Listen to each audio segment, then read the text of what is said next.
A verdict tonight in the case of a woman who was kidnapped, held at knife point, and sexually assaulted. She was taken from outside of a Collinsville Starbucks. Thanks for joining us. I'm Mike Bush. I'm Kelly Jackson. Today, the man prosecutors said was responsible learned he's headed to prison. Megan Kernan was in court when the verdict was read. She's live outside the Madison County Criminal Justice Center in Edwardsville. Megan.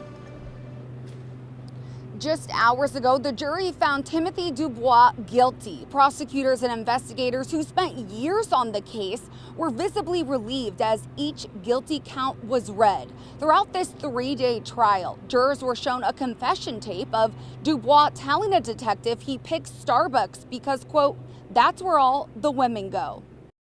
You know, this is the worst nightmare kind of rape case. On November 11, 2022, a woman was sitting in her car waiting for a Starbucks order in Collinsville. This was an unknown assailant to a victim who approached her in her car while she was at Starbucks at knife point, forced her to drive to another location, and then raped her. The victim testified she feared Timothy Dubois was going to rape and kill her.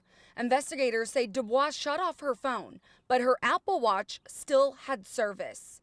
Madison County State's Attorney Tom Haynes says police used that data to find the assault scene. They found the condom that the rapist had thrown out the window on the ground a week after the rape had occurred. Genetic genealogy helped detectives track down Dubois after a 4-month manhunt.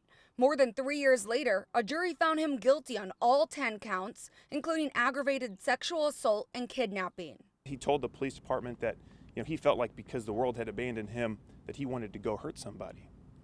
And then when they were driving back from this rape, he told the victim, asked the victim whether or not she was going to kill herself. The assault happened on Veterans Day in 2022. The victim said Dubois told her he deserved her because he was a veteran. And I think I can speak on behalf of the veteran community to say that that's outrageous, it's despicable. Haynes says Dubois tried to pull the woman into his darkness.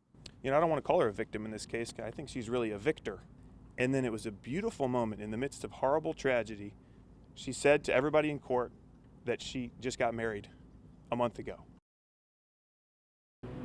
Now, in the recorded confession, we heard even more disturbing remarks where Dubois admitted the victim could have been anyone. He now faces up to 80 years in prison and is being held at the Madison County Jail. A sentencing hearing has not been scheduled yet.